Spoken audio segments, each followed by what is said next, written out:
Hi అండి, అందరికీ నమస్కారం. ఎలా ఉన్నారు? అందరూ బాగున్నారా? మేము కూడా చాలా చాలా బాగున్నామండి. ఇది వచ్చేసి ఈరోజు వ్లాగ్ అయితే ఈవినింగ్ అనమాట. ఈవినింగ్ కొంచెం అలాగే మేము హైదరాబాద్ వెళ్ళాం కదా మొన్న, ఆ రోజు చేసిన కర్రీస్ చట్నీ అది కూడా యాడ్ చేశాను చూడండి లాస్ట్లో. ఆ రోజు వచ్చేసరికి మేము చాలా లేట్ అయిపోయింది, అందుకే సింపుల్గా వంట అయితే చేసేసాను. ఇది ఈరోజు ఈవినింగ్ పిల్లలు ఏమైనా స్నాక్స్ చేయమంటే ఇంకా ఆయిల్ ఫుడ్ ఎందుకనేసి కొంచెం అన్నం మధ్యాహ్నం వండింది కొంచెం మిగిలిందనమాట. దాంట్లో కొంచెం ఒక 2 ఎగ్స్ వేసేసి ఉప్పు కారం కొంచెం ధనియాల పొడి వేసి రైస్ అయితే మిక్స్ చేసి ఎగ్ ఫ్రైడ్ రైస్ లాగా అయితే చేశాను. అంటే ఎగ్ ఫ్రైడ్ రైస్ లానే ఉంది కాబట్టి టేస్ట్ కొంచెం ప్రాసెస్ అది కాదు, ఈజీగా ఉంటుంది అనేసి ఇలా చేశాను అనమాట. బాగా నచ్చింది వాళ్ళకి.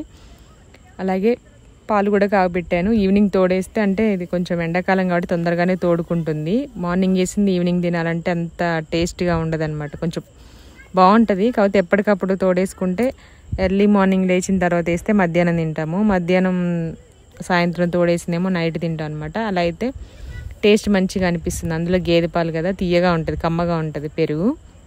అందుకే మ్యాక్సిమం నేను ఏ పూటది ఆ పూటది వేస్తాను. ఒకవేళ బయటకు వెళ్ళేది ఉంది కుదరదు అనుకుంటే మార్నింగే మొత్తం 2 పూటలకు కలిపేసి వేస్తాను. మజ్జిగ కూడా ఎక్కువ తాగుతాం కాబట్టి మ్యాక్సిమం 1 లీటర్ పాలన్నీ తోడు పెట్టడానికే ఇంకా పెట్టేస్తున్నాను ఒక ప్యాకెట్ మొత్తం. 1 లీటర్ ఏమో ఇంకా 2 డేస్కి వస్తుంది అనమాట. నేను ఎక్కువ అది టీ అది తాగను కాబట్టి మా వారు కూడా ఎక్కువ తాగరు, ఓన్లీ మార్నింగ్ ఈవినింగే తాగుతారు.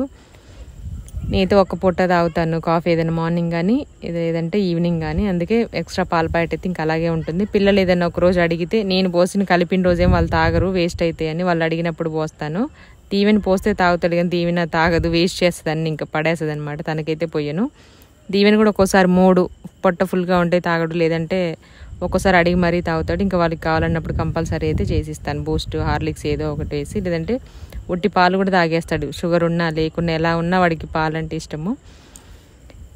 ప్యాకెట్ మొత్తం తోడుపెట్టేసి దాంట్లో కొంచెం సబ్జా గింజలు వేసుకొని నేను తాగుతాను. దీవెనకి వాళ్ళ నాన్నకి ఇష్టం ఉండదు సబ్జా గింజలు వేస్తే. లెమన్ వేసేసి కొంచెం మిక్సీలో వేసి పెరుగు కొంచెం వాటర్ వేసి బాగా చేసేసి చిక్కగా వస్తుంది అనమాట. మనం డబ్బాలో చేసేదానికంటే కవ్వంతో కంటే కూడా మిక్సీలో వేస్తే, అది కూడా ఒకరోజు మీకు చూపిస్తాను. చాలా బాగుంటుంది, పని ఈజీగా అయిపోతుంది. అలాగని కొంచెం నెయ్యి ఉన్నది అయితే మిక్సీని క్లీన్ చేసుకోవాలి. ప్యాకెట్ పెరుగు అయితే పెద్దగా ఏం అవసరం లేదు, వాటర్ పోస్తే కూడా ఈజీగా క్లీన్ అవుతుంది. బాగుంటుంది మజ్జిగ. ఎండాకాలం అయితే చల్లగా ఉంటుంది, అరిచేతులు కాళ్ళు కొంచెం హీట్ వచ్చే వాళ్ళకైతే చాలా బాగుంటుంది. డైలీ 3 గ్లాసెస్ తాగి చూడండి, వెంటనే తగ్గిపోతాయి అన్నమాట. నాకైతే హీట్ వస్తాయి అరికాళ్ళు పాదాలు అవి. అందుకే నేను ఎక్కువ మజ్జిగ సబ్జా గింజలు వాటర్ తాగడానికి ట్రై చేస్తాను. ఇంక ఇక్కడైతే రైస్ ఉందని చెప్పాను కదా, ఈ రైస్ కొంచెం పొడి పొడిగా చేసేసి దాంట్లో కొంచెమే కారం వేసాను. పిల్లలు తినాలి కదా అందులో ఎండాకాలం అని. టేస్ట్ సరిపడా ఉప్పు వేసి కొంచెం నిమ్మరసం వేసాను, లైట్గా ధనియాల పొడి వేసి బాగా మిక్స్ చేశాను. అది పక్కన ఒక గిన్నెలో తీసేసుకొని ఇంకా వేరే గిన్నె ఎందుకని ఇదే గిన్నెలో నేను కొంచెం ఆయిల్ వేసేసి వాటర్ వేసి క్లీన్ చేసి ఆ తర్వాత కొంచెం ఆయిల్ వేసి ఎగ్స్ అయితే 2 ఇలా కొట్టి వేసాను. ఇంకా దీంట్లో ఉప్పు కారం ఎక్స్ట్రా ఏం వేయలేదు, వాళ్ళకి సరిపడా రైస్లోనే వేసాను కాబట్టి ఇంకా గరిటె తీసుకొని కొంచెం ఒక 2 మినిట్స్ అయిన తర్వాత ఇలా మిక్స్ చేసుకొని ఇంకా రైస్ అయితే దాంట్లో వేసి కలిపాను అనమాట. లెమన్ కూడా వేసాను. ఇంకా తర్వాత ఇంకా ఆనియన్స్ కూడా కట్ చేసి ఇవ్వలేదు, ఎందుకంటే హోంవర్క్ చేసుకుంటున్నారు, ఆకలి వేస్తుందని అంటే ఫాస్ట్గా చేశాను అనమాట.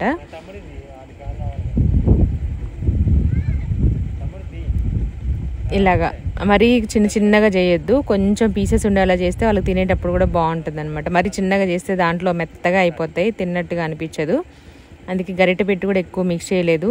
ఇలా చేసామంటే ఇంకా కొంచెం మిక్స్ అయ్యేది. ఏదైనా కొంచెం పెద్దగా ఉంటే కనుక పీసెస్ గరిటెతో కొంచెం ఇలా 2 ముక్కలుగా చేసేసుకొని ఇంకా వాళ్ళ ముగ్గురికి ప్లేట్లో అయితే పెట్టేసి ఇచ్చాను. తిన్నారు, బాగుందంట, పుల్లగా కారంగా. ఇప్పుడు ఎండకి ఏం చేయాలన్నా కొంచెం చేసే వాళ్ళకి కష్టమే, ఇంట్లో తినే వాళ్ళకి కూడా కష్టమే. ఆయిల్ ఫుడ్ మ్యాక్సిమం అవాయిడ్ చేస్తాను. ఇంకేదైనా అకేషన్ అయినప్పుడు చేయాలనుకున్నప్పుడు మాత్రం కంపల్సరీ. ఇంకా మొన్న అయితే చాలా వీడియోస్ ఉన్నాయి, డైట్ వీడియోస్ కూడా పెట్టమని అడుగుతున్నారు కదా. వీడియోస్ చేసి చాలా ఉన్నాయి కానీ నాకు పని వల్ల కుదరట్లేదు అనమాట ఎడిట్ చేయడానికి. తప్పకుండా పెడతాను చూడండి. ఇంక ఇక్కడైతే హోంవర్క్ చేసుకుంటున్నారు. మధ్యాహ్నం వచ్చేసి స్నానం చేసి తినేసి పడుకుంటారు. కాసేపు ఆడుకొని వచ్చిన తర్వాత ఇప్పుడు చల్లగా అయిన తర్వాత హోంవర్క్ రాస్తారనమాట. మళ్ళీ తినేసి హోంవర్క్ రాసుకొని మళ్ళీ కాసేపు ఆడతారు, మళ్ళీ స్నానం చేసి మళ్ళీ తినేసి పడుకుంటారు. ఇక తొందరగానే పడుకోబెడుతున్నాం, ఎందుకంటే మార్నింగ్ తొందరగా వెళ్ళాలి కదా హాఫ్ డే స్కూల్స్ అంటే, అదనమాట. ఇంకా మేము ఇదైతే హైదరాబాద్ నుండి వచ్చిన తర్వాత వంట చేశాను. మార్నింగ్ వెళ్ళేటప్పుడే వంకాయలు అయితే చెట్లకున్నవి తెంపి కోతులు వస్తాయేమనేసి ఫ్రిడ్జ్లో పెట్టేసి వెళ్ళాను. 2 days ఉన్నాం కదా, ఆ రోజు వెళ్ళే రోజు పెట్టేసి వెళ్ళా అనమాట. కొంచెం వాడిపోయినట్టుగా అనిపించే సమ్మర్ కాబట్టి, అయినా టేస్ట్ బాగానే వచ్చింది. ఇంకా నాకు వంకాయలో పొడి కారం వేస్తే అసలు ఇష్టం ఉండదు. పచ్చిమిర్చి కారం కానీ లేదా ఇలా కట్ చేసి వేసాను. కొంచెం ఆయిల్ ఎక్కువగానే వేసాను. కొన్ని వంకాయలు ఉన్నాయి కదా, ఫ్రై లాగైతే బాగుంటుందని లైట్గా అల్లం వెల్లుల్లి పేస్టు, పసుపు, పచ్చిమిర్చి, ఉల్లిపాయలు ఆయిల్లో బాగా మగ్గిచ్చేసుకొని ముందుగా కట్ చేసి పెట్టుకున్న వంకాయలు సాల్ట్ వాటర్లో వేసేసుకొని ముక్కలు కర్రీలో వేసుకున్నాను. ఇంకొక దోసకాయ అయితే మిగిలింది. ఊరెలు తిన్నామనే కూరగాయలు తీసుకురాలేదనమాట.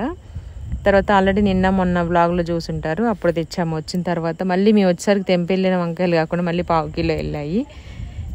అంటే వంకాయ కొంచెం బాగానే వస్తున్నాయి, పర్లేదు. ఇంతకుముందు 2-3 కేజీలు వచ్చాయి. సమ్మర్ కాబట్టి కొంచెం చెట్టు కూడా డల్గా అయిపోయింది. కాయలు కూడా కొంచెం సైజ్ తగ్గాయి, వాటర్ కంటెంట్ కూడా లేదనమాట. అంటే కొంచెం చిన్నగా అయిపోయి వంకర తిరగడం అలా వస్తున్నాయి.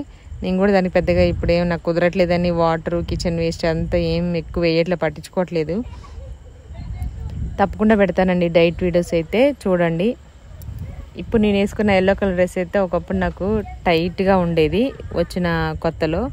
ఇప్పుడైతే మంచి లూజ్గా ఉంది, కంఫర్ట్గా ఉందన్నమాట. అంటే ఎలా ఉండాలో అలా ఉంది.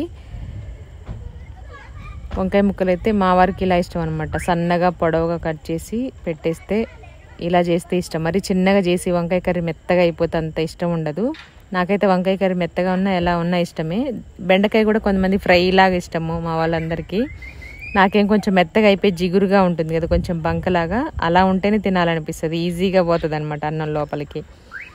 ఇంక ఇక్కడ వచ్చేసి దోసకాయ పచ్చడి కూడా చేశాను, చూసారు కదా. కొంచెం పల్లీలు, పచ్చిమిర్చి అంటే పల్లీ పచ్చడిలాగా చేసేసి దాంట్లో ఉడకబెట్టిన దోసకాయ ముక్కలు పొట్టు తీసేసి కొంచెం చింతపండు వేసి మిక్సీ చేశాను.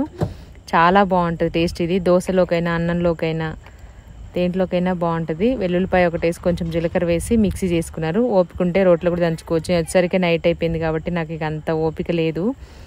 ఇంకా రైస్ పెట్టేసి రాగానే కర్రీ చేసి స్నానం చేసేసి తినేసేసరికి ఇంకా పని అయిపోయింది. జర్నీ చేసి వచ్చాం కదా ఎండకి, అదన